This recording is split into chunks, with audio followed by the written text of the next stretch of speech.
At Arizona State University, we've made online education better, smarter, and more personalized so you can go further in your aspiring field. I decided to pursue medicine once I realized that ASU did have the online program for biological sciences. You're still required to learn the same curriculum. You're still being tested on the same content that anyone would be tested on in person. The comprehensiveness of the program prepared me so well for medical school. Explore over 350 plus programs at asuonline.asu.edu. All right, so picture this. You're loading up, your favorite game, ready for a session, and boom, you find out you might actually be in line for a refund. Yeah.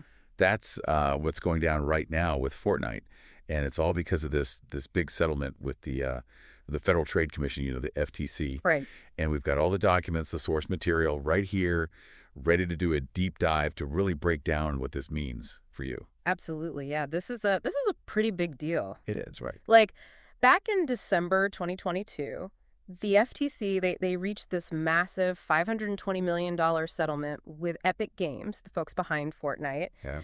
And, at the heart of it are these allegations that Epic used, what they call dark patterns, to kind of trick players into making purchases they didn't actually want. Okay, so whoa, hold on. Dark patterns. What are we talking about here? I've heard this term, but break it down. Okay, yeah, think of it like sneaky design tactics, right? Like things that sort of exploit, our psychology. Oh, interesting. Like, that brightly flashing button that makes it so easy to accidentally buy something? Oh, yeah. Or a cancellation process that's so confusing, it's basically designed to make you just give up on getting a refund. Oh, totally. Yeah, I've seen that. Right. These tactics, they're all over the internet, honestly, but the FTC is saying they were particularly bad, aggressive in Fortnite. Gotcha. Okay.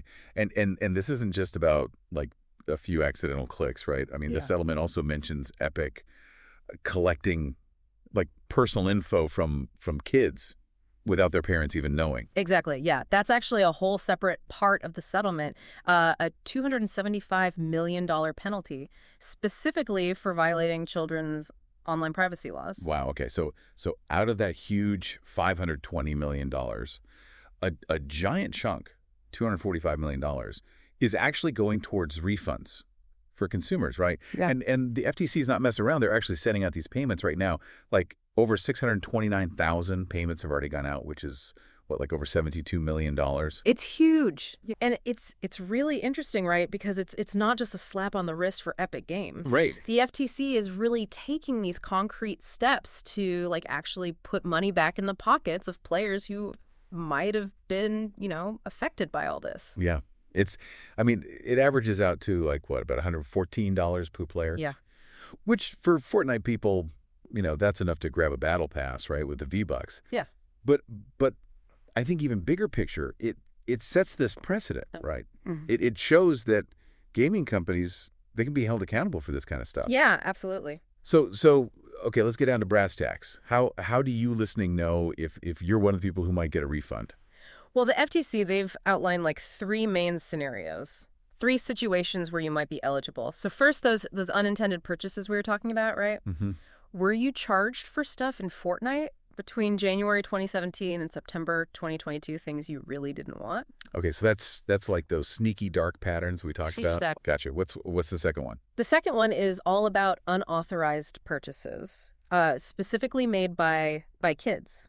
Ah, okay. So if your child, maybe they made purchases on your credit card while playing Fortnite without your permission, and this was between January 2017 and November 2018, you might be eligible for a refund. It's interesting to me that this settlement covers such a long period of time. All right. It really shows how long these problems have been going on. Yeah. Okay, so unintended purchases, kids making purchases. What's that third scenario? All right, the third one, it has to do with account lockouts. So if you ever disputed charges with your credit card company, you called them up and said, hey, this wasn't me, and then after that you got locked out of your Fortnite account between, again, January 2017 and September 2022, well, you might have a claim. Okay, so everyone listening, take a second. Think back to your own Fortnite days, right? Mm-hmm. Any of these situations, do they ring a bell? Now, if you're thinking, wait, that might be me, what do you do? Okay, so the process is, it's pretty simple, pretty straightforward. Okay. You go to the FTC's official website, Their Fortnite refund website. We'll make sure to put a link in the episode notes so you don't have to go hunting around for it. Perfect. And you'll need either a claim number, which the FTC, they might have emailed it to you already, or your Epic account ID.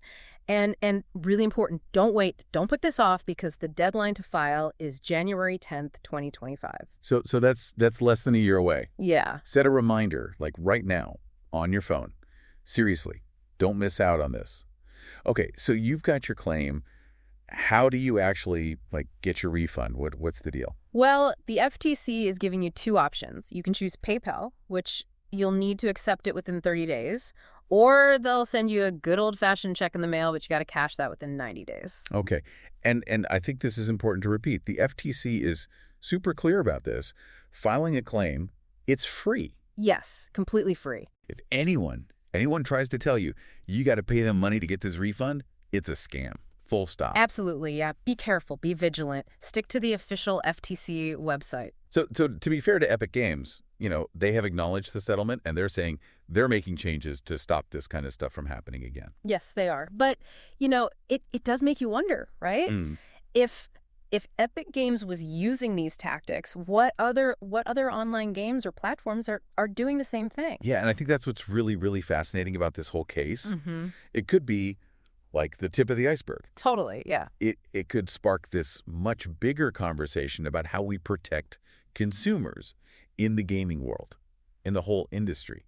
This case, it might actually force other companies to take a hard look at what they're doing, especially when it comes to those in-game purchases and how they handle our data, our privacy. Exactly, yeah. This could be a real turning point in how we think about online gaming and our rights as consumers. So this deep dive, it wasn't just about, maybe getting some money back from Fortnite. It was about knowing your rights, being aware of those dark patterns that might be out there trying to trick you. Yeah, and it leaves us with a big question, right? What does this mean for the future of online gaming?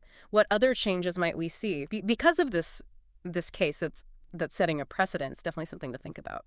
For sure. Well, that's our deep dive for today, folks. Stay vigilant out there. And informed. Yeah, and we'll catch you next time. See you then. Bye. Bye.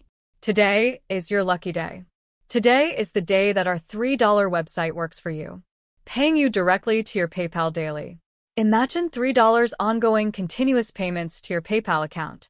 Imagine falling asleep and waking up to $300 in your PayPal account. How would this make you feel? How could this help you? What bills could you pay? What kind of fun could you have?